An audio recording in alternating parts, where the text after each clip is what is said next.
So hello everybody, my name is Alex and I'm now going to show you the features of Airbus software based on the Wilco software volume 2 of the bigger Airbus series A330 and A340. Especially this overview is given to the newbies on flight simulation to help them to get into the materials of Airbus flying. In this first video I want to show you the main screen, the overhead panel and the pedestal, and also a little bit of the flight management computer of the Airbus. But this is also a little overview of the Airbus, and on later videos I will post especially functionalities of the systems. And first of all, I want to show you also the outside, because I merged this Airbus A330 panel with the commercial level simulations Airbus A330 model. So we go into the outside view, and here we go, seeing a nice Emirates A330-200 from Emirates at gate Charlie 03 at Düsseldorf. As you can see, I also using the Aerosoft software AES airport enhancement services to have pushback torques, etc. pp. But now going into the cockpit, mainly Airbus are very functionality in the cockpits, so it's very good based on the screens where they are and what they do. So first, if you can see here my mouse cursor, on the left hand side we got the primary flight display, short callout is the PFD. Right hand side there is the navigation display with all navigation functionalities. I will explain them in other videos later. Then we have the airspeed indicator as a standby instrument. It's the same functionality like this stripe here on the PFD, for example. Then we got the right hand side of this, the altitude indicator, the standby horizon, and the standby compass.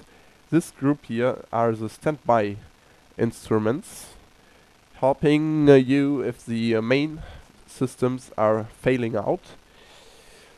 And on this section, right hand side, we got the upper ECAM with memories or memos of engine fails, etc. checklists, and the lower ECAM with more informations about all the systems. Actuality shown here, the door and oxygen pressurization. As you can see, I got the cargo doors open and the front and the rear door. Sorry. So at the upper glass sheet panel, it's called, we got here the warning information, the clock, as you can see here, the clock popping up, and the side stick priority, but it's not mentioned in the Wilco software. Right hand side of this we got the EFIS control panel. As you can see here, we got the bubble ref, some functionalities to change the view of the navigation display, the main autopilot screen to use all the functions of the flight management system and also of the autopilot, but I will explain it later on. And then at the right, short view to the gear status, or auto brakes, and the gear lever.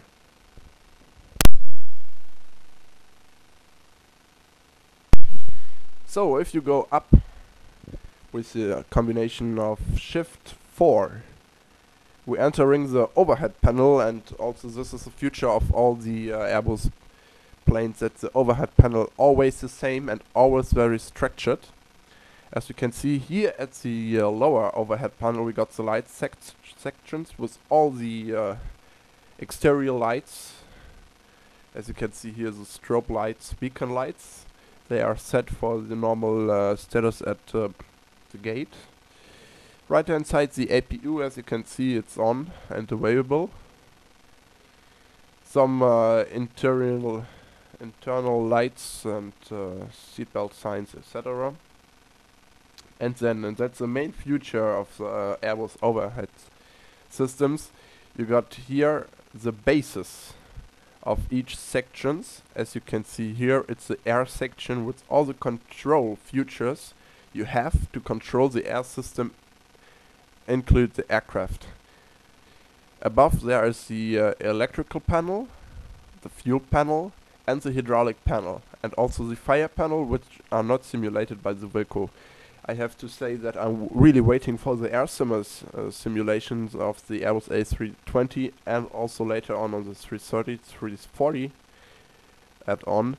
But at the moment, the Wilco is the only software you can use for this. It's a Microsoft Flight Simulator. I'm using the 2004 version.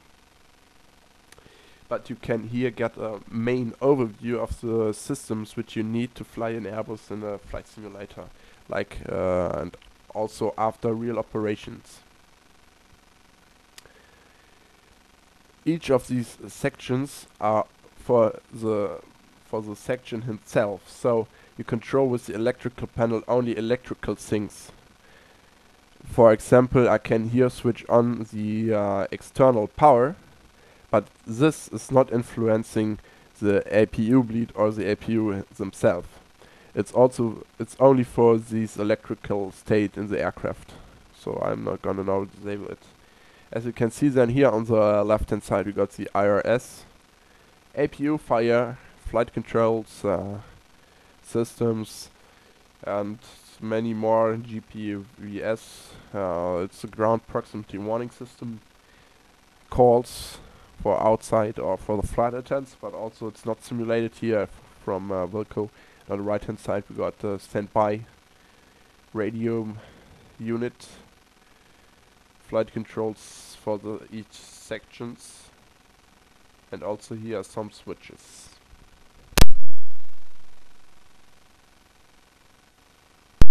So this was the overhead, and then gonna down to the pedal stall. As you can see, the pedal stall is a little bit smaller than the overhead panel, which I showed you before. Mainly on the left hand corner you see here a piece of the FMC, but this is not functional. And then here you got the radio unit number 1, which actually on the frequency 122.80, like Unicom on the EVAU network service. I can change this mainly to the tower frequency from Düsseldorf from 118.3. Switching to it. And we are on 118.30.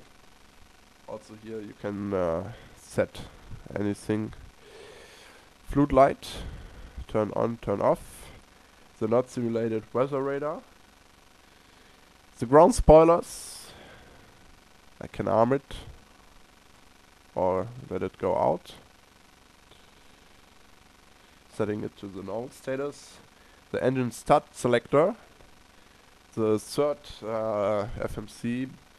In the real aircraft, the third FMC is standby FMC, but also it's there for ACRS clearances.